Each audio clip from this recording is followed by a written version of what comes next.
They tested you quietly, and that is what makes this season feel so strange. Not because you were afraid of the truth, but because you were never told there was a test in the first place. No one sat across from you and said, "I need to know if your heart is real."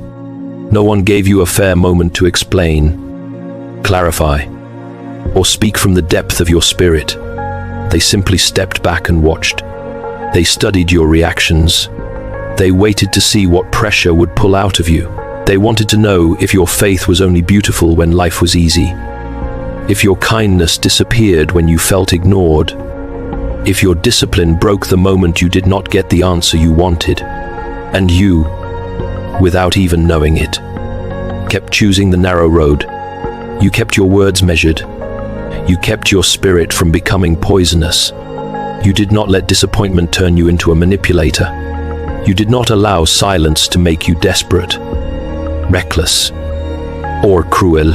I have learned over the years that real character is not revealed when everything is going your way.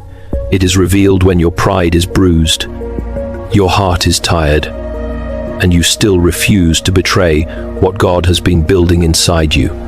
That is what they saw. They expected one crack that would justify their fear.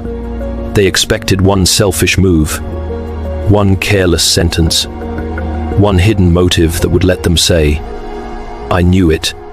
I was right not to trust." But instead, they met a kind of honesty they could not easily explain away. Your truth was not loud. It did not beg to be believed. It simply remained. And sometimes that is the most powerful testimony of all, a life that stays aligned when nobody is clapping, watching, or rewarding it. But here is where many people misunderstand the moment. God did not allow this hidden test because he needed proof of who you are. He already knew. He saw the private choices, the quiet restraint, the prayers no one heard, the tears you wiped away before showing up again with grace. The test revealed something to them, not to him. It showed them that your honesty was not a costume. It was not a performance built for approval. It was the fruit of discipline, surrender, and obedience practiced in secret. See, as Lewis often pointed toward this kind of inner formation, the slow shaping of the soul through the choices no one else may notice. That is what was happening in you. Every time you chose truth over image, patience over panic, prayer over reaction, you were becoming someone deeper. So do not despise the season just because it felt unfair. Heaven may have used that silent examination to let your character speak louder than your defense ever could. And now the person who thought they were testing you has seen something they cannot unsee. But do not miss this. The test did not begin with hatred. It began with fear. And that fear is what we must face next. They did not test you because they were strong. They tested you because somewhere inside, they were afraid. And I know that may be hard to hear, especially if their silence made you feel judged, reduced, or unfairly examined. But fear has a strange way of disguising itself as wisdom. A wounded heart will often call itself careful when it is really terrified. It will call itself discerning when it is actually expecting betrayal. It will stand at a distance, not because it feels nothing, but because it feels too much and does not know how to handle the possibility that something real has finally arrived. They may have looked at you and felt drawn to your honesty, your calmness, your steadiness, your way of showing up without needing to perform. But instead of receiving it with gratitude, something in them pulled back. The past spoke louder than the present. Old disappointment started whispering, "Do not trust too quickly. Do not believe this. People always reveal another face." So they tested you, not because you deserved suspicion, but because they had not yet healed enough to recognize safety without questioning it. I have seen this many times. People who have been deeply hurt often do not fear lies as much as they fear believing the truth and being disappointed again. That is why they watched you. They were waiting for your character to fail so their fear could feel intelligent. They wanted one reason to protect themselves, one flaw big enough to justify the wall they had built, one moment where they could say, "This is why I never open my heart." But here is the deeper truth. Pain may explain a person's behavior, but it does not make every behavior righteous. A Christian life requires compassion, yes, but also responsibility. You can understand someone's wounds without allowing those wounds to become a courtroom where your soul is constantly on trial. God does not ask you to become bitter, but He also does not ask you to abandon wisdom. Their fear was real, but your honesty was real too. And when those two realities met, something had to break. C.S. Lewis's writings often remind us that the human soul is very skilled at hiding from surrender, even behind reasonable-sounding excuses. Fear can dress itself like caution, pride can sound like protection, but love, real love, holy love, always requires courage. It requires the humility to admit, maybe my past is speaking louder than God's present work. And that is where they are now. Your consistency has forced them to confront the possibility that you were not the danger. Their fear was. So do not rush to condemn them, but do not carry the blame for a test you never agreed to take. Let God handle what is happening inside them.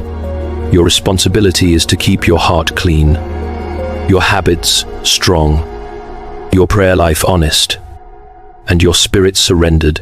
If this speaks to something you have lived through, write in the comments, "Lord, keep my heart honest even when I am misunderstood." And if this message is helping you see your situation with peace instead of panic, like this video, subscribe, and stay with me. Because what happened next was not weakness. It was revelation. What happened next was not weakness. It was revelation. When they finally understood that your honesty was real, something inside them lost its balance. Not because you gave a dramatic speech, not because you chased them, begged them, or forced them to see your value. The truth simply arrived with its own weight, and they were not ready to carry it. They had prepared themselves to be disappointed. They had rehearsed the ending in their mind before the story even had a chance to breathe. They thought they would find the same hidden selfishness, the same convenient lie, the same double heart they had met before in other people. But your life did not give them that evidence. Your choices did not cooperate with their fear. Your silence did not become manipulation. Your pain did not turn into revenge. And that is when the wall inside them began to crack. I have seen this happen when a guarded heart meets genuine integrity. It often grieves before it knows how to be grateful, because real honesty does not merely comfort a person, sometimes it confronts them. It shows them how long they have been living behind suspicion. It reveals how many good things they almost rejected because they were more loyal to their wound than to the truth God placed in front of them. They may have cried quietly, away from everyone, not because they were fragile, but because the truth reached a place their pride could not protect. Those tears were not only about you, they were about every moment they doubted what was pure, every time they mistook consistency for a trap, every time they expected your character to fail so they would not have to grow. And this is the deeper truth. Your honesty did not just pass their test, it exposed their prison. It showed them that they had been calling fear discernment, calling distance wisdom, calling emotional control strength, when in reality they were terrified of needing someone, trusting someone, believing that God could still send something sincere after so many disappointments. Your character became a mirror. They saw you standing steady, and suddenly they had to see themselves hiding. They saw you telling the truth without demanding applause, and suddenly they had to face how much they had been protecting an image. They saw you remain kind without becoming weak, and it made their excuses look smaller than before. But do not misunderstand this moment. This does not mean you are perfect. And it does not mean you must place your entire peace in their reaction. You are still called to walk with wisdom. You are still called to guard your heart. But you also need to recognize what God has done. He used your private obedience as a public testimony in someone else's conscience. He used your discipline, your restraint, your refusal to become bitter, to speak a language that no argument could speak. So, if they are shaken now, let God deal with the shaking. If they are silent now, do not rush to fill the silence with panic. Sometimes conviction needs room. Sometimes the soul needs to sit alone with what it has finally seen. But here is where many people misunderstand the story. The silence that came after was not rejection. It was the beginning of something breaking open. The silence that followed was not empty. It only felt empty because you could not see what was happening behind it. You saw no message, no explanation, no sudden confession, no immediate change that proved your honesty had reached them. So, naturally, your mind began to ask questions. Did they even understand? Did it matter? Did I stay true for nothing? But I want you to understand this clearly. Not every work of God announces itself the moment it begins. Sometimes conviction enters a person quietly, sits down in the rooms they have avoided, and starts touching memories one by one. That is what began happening in them.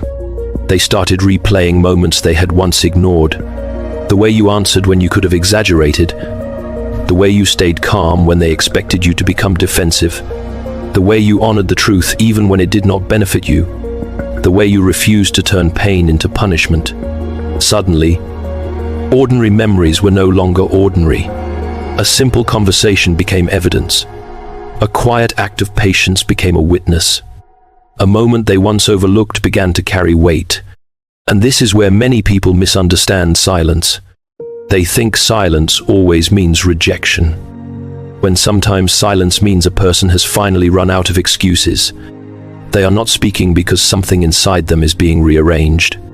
Their old narrative is losing power. Their fear is being challenged. Their pride is being pressed. Their conscience is beginning to admit what their mouth is not ready to say. I have learned that when God deals with a person's heart, He does not always do it loudly. Sometimes He allows them to sit with the truth until the truth becomes impossible to escape. That is why you must not panic in this season. Do not chase an answer just because the waiting feels uncomfortable. Do not break your discipline because someone else is slow to process what God has already revealed. Keep your life steady. Keep praying. Keep working. Keep honoring your responsibilities. Keep becoming the person God has called you to be. See, Lewis wrote in Mere Christianity that every choice turns the central part of us into something a little different, either toward heaven or away from it. And your choices have been turning you into someone stronger, cleaner, deeper, more surrendered. Their silence does not cancel that. Their delay does not erase what God formed in you. If anything, it proves that what they saw was not small. It was heavy enough to make them stop, think, remember, and face themselves. So if you are in a season where someone has gone quiet and you do not know what God is doing behind the scenes, write this prayer in the comments. Lord, teach me to stay steady in the silence. Like this video if you believe obedience still matters when nobody explains what is happening. And share it with someone who needs to stop confusing silence with abandonment. Because the deeper truth is this: while you thought they were still testing you, God had already turned the mirror toward them. Now the mirror has turned. That is the part they did not expect. At first, they thought you were the one being examined. They thought the question was, can this person be trusted? Are they really honest? Will they stay consistent when nobody is watching? But once your character answered, the question changed. It was no longer about whether you were real. It became about whether they were brave enough to respond to what was real. And that is a much heavier test, because it is one thing to doubt someone from a distance. It is another thing to admit that your distance may have been fear wearing the mask of wisdom. It is one thing to protect yourself from possible disappointment. It is another thing to realize you may have wounded someone who was never trying to harm you. This is where God begins to deal with the heart beneath the behavior. He is not only asking them, "What did you see in this person?" He is asking, "What did their honesty reveal in you?" I want you to understand this clearly. When God uses your character as a mirror, He does not do it to feed your pride. He does it to expose what needs healing, repentance, to courage, and surrender. Your honesty became a standard, and standards have a way of making excuses uncomfortable. Now they have to ask themselves questions they avoided before. Why did I need to test someone who had already shown consistency? Why was I more comfortable doubting than trusting? Why did I prepare for betrayal more than I prepared for blessing? Why did I call my fear protection when maybe it was keeping me from God's gift? And this is where the battle becomes spiritual, because the enemy loves a heart that keeps delaying obedience. He loves when people recognize truth but refuse to act on it. He loves when conviction becomes only emotion, when regret becomes only tears, when revelation never becomes responsibility. But God does not reveal truth merely so we can feel moved. He reveals truth so we can be changed. I have seen many people lose good things not because they never recognized them, but because they recognized them too late and still refused to move. Real maturity is not just saying, "I was wrong." Real maturity is allowing that admission to change your next decision. That is what they are facing now. They are no longer asking, "Are you trustworthy?" Deep down, they already know. Now they are asking, "Am I humble enough to stop hiding? Am I honest enough to speak without games? Am I courageous enough to meet truth with truth?" They can keep their armor and lose the connection, or they can lay down the armor and step into something more honest. But here is what you must not do. Do not make their test your prison. Do not spend your days trying to manage their awakening. Do not lower your standards just because someone is finally realizing your value. Stay surrendered. Stay disciplined. Keep praying before reacting. Keep building the life God placed in your hands. Because your chapter of proving is closing, and their chapter of responsibility is opening. And now we must talk about you. Because God did not allow this season only to expose them. He allowed it to strengthen something in you. But now we must turn the light toward you. Because God did not allow this season only to reveal what was hidden in someone else. He allowed it to strengthen what was still being formed in you. You may have thought the whole story was about their test, their silence, their fear, their delayed realization. But heaven was doing something deeper beneath your own skin. God was teaching you how to remain honest without applause, how to keep your heart clean without immediate explanation, how to keep walking when you were tempted to stop and demand that someone finally understand you. That is not small. That is spiritual formation. That is discipline becoming worship. That is surrender becoming more than a word you say in prayer. It is surrender when you do not chase. It is surrender when you do not manipulate the outcome. It is surrender when you give God your reputation, your timing, your unanswered questions, and your desire to be defended. I have learned that God often builds the strongest people in seasons where they receive the least recognition, not because He is withholding love, but because He is removing dependence. He is teaching you not to live addicted to being understood. He is teaching you not to let another person's confusion become the center of your identity.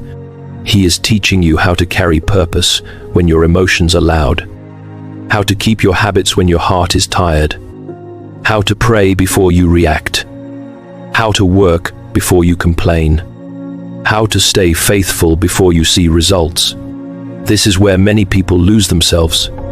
They become so focused on who doubted them that they stop becoming who God called them to be. They let one person's silence ruin their discipline.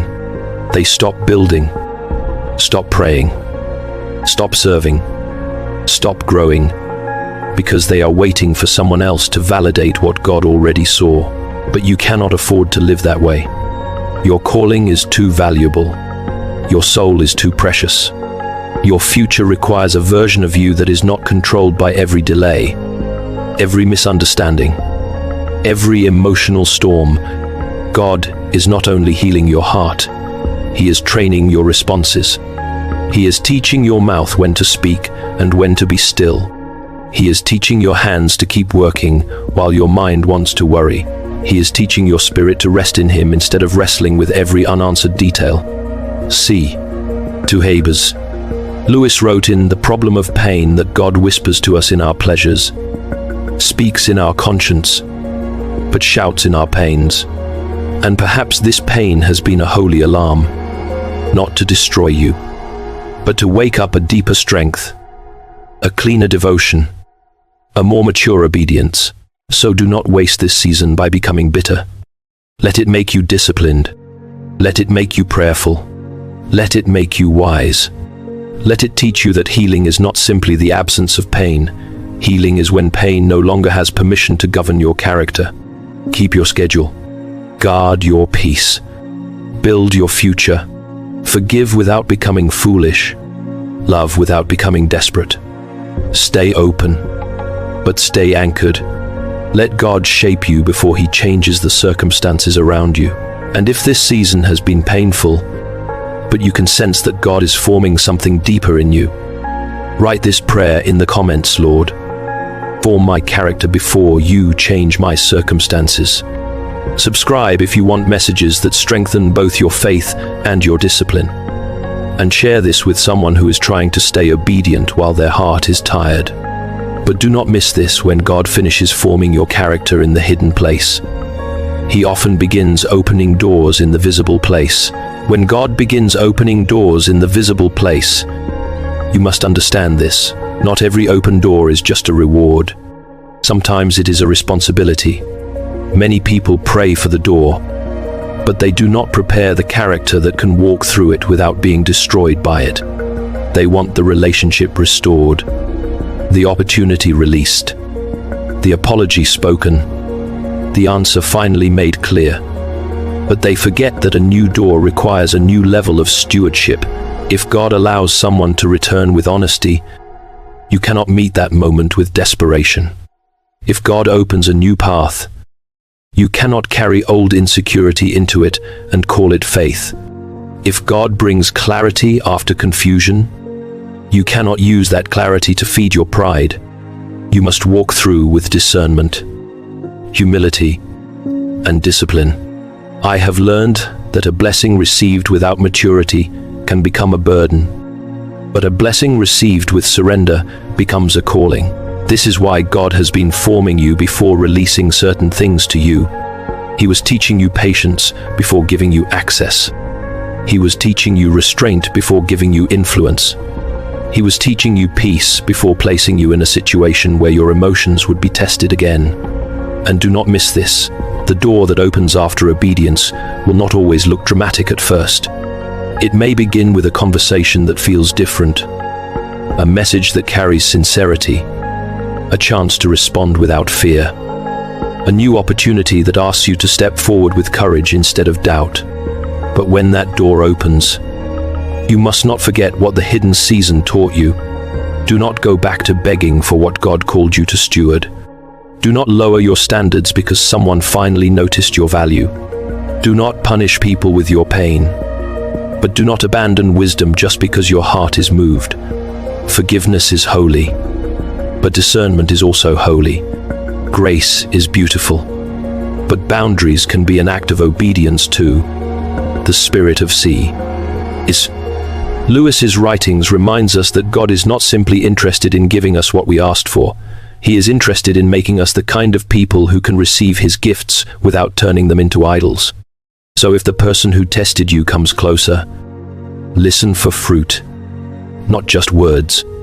Watch for humility, not just emotion. Look for consistency, not just intensity.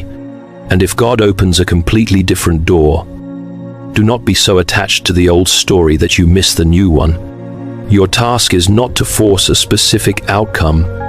Your task is to remain faithful, disciplined, surrendered, and ready. Because the door after obedience is not merely about what you receive, it is about who you have become when you step through it. And this is why your next move matters more than you think. Your next move is not to chase, not to panic, and not to start performing for someone who finally began to see what God already knew. Your next move is to remain honest, disciplined, and surrendered. That sounds simple, but when your heart is tired, simplicity becomes a battle. You will be tempted to explain too much, to check for signs, to read every silence like a verdict, to wonder if you should soften your standards just to make the connection feel safe again. But do not do that. Do not abandon the very character that God used to reveal the truth. Do not become restless at the edge of the door. If God is opening something, He does not need your fear to force it. If God is restoring something, He does not need your anxiety to manage it. Your responsibility is to stay faithful in the part that belongs to you. Pray before you react. Think before you speak. Work on your purpose before you obsess over someone's response. Guard your mouth, because one careless sentence spoken from pain can damage what months of discipline have built. Guard your peace, because not every thought deserves your attention. Guard your heart, because being open does not mean being unprotected. I have learned that the most mature people are not the ones who feel nothing. They are the ones who feel deeply and still choose wisely. So keep your habits strong. Wake up with intention. Return to prayer. Take care of your body. Finish what you said you would finish. Build the skills, the work, the calling, the life God placed in your hands. Do not let one emotional situation become the center of your whole existence. You are not called to be passive, but you are also not called to control what only God can touch. Carnivore, this is the sacred balance discipline in your actions. Surrender in your outcomes. C. Is. Lewis's spirit of thought reminds us that grace does not make effort meaningless. Grace teaches effort where to kneel. Your discipline is not you trying to replace God. Your discipline is how you make room for obedience. Your surrender is not weakness. It is the decision to stop making an idol out of the answer you wanted. So forgive, but do not become blind. Love, but do not become desperate. Be kind, but do not ignore patterns. Stay hopeful, but keep your discernment alive. If they come with truth, meet truth with peace. If they remain silent, keep walking with God. If a new door opens, step forward without dragging bitterness behind you. And if you receive nothing else from this message, receive this: God did not let your honesty be tested so it could be wasted. He used it to reveal, to refine, and to prepare. Your next move is not revenge. It is not collapse. It is obedience with a steady heart.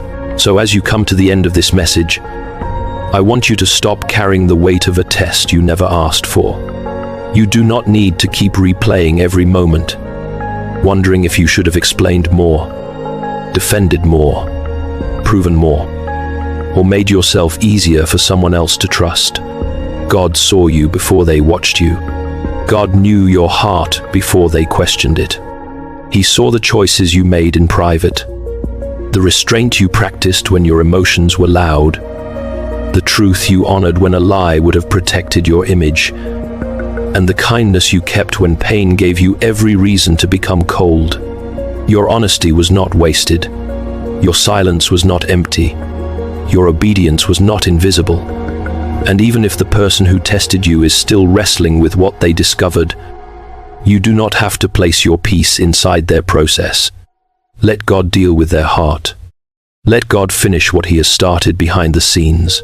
Your assignment is to keep becoming who He formed you to be. Stay honest. but do not become naive. Stay loving, but do not become desperate. Stay open, but do not abandon discernment. Keep praying, keep building, keep showing up for your purpose. Keep stewarding your words, your habits, your time, your gifts, and your spirit. I have learned that the people God uses deeply are often shaped in seasons where they could have become bitter, but chose surrender instead. That is not weakness. That is strength under the hand of grace. So release the need to force recognition. Release the need to make someone understand before they are ready. Release the fear that being misunderstood means being unprotected. Heaven has not lost your record. God has not forgotten the hidden places where you stayed faithful. And what He builds in secret does not remain hidden forever. If this message confirms something God has already been speaking to your heart, write this declaration in the comments. Lord, I will stay honest, disciplined, and surrendered. Let that be more than a comment. Let it be a decision. Like this video if it strengthened your faith. Subscribe for more messages that help you grow in discipline, purpose, healing, and surrender to God. And share it with someone who needs to remember that the truth still matters. Your honesty was tested, but your character stood. Your heart was wounded, but it did not turn false. God saw it. God is using it. And this is only the beginning of what He is preparing in you.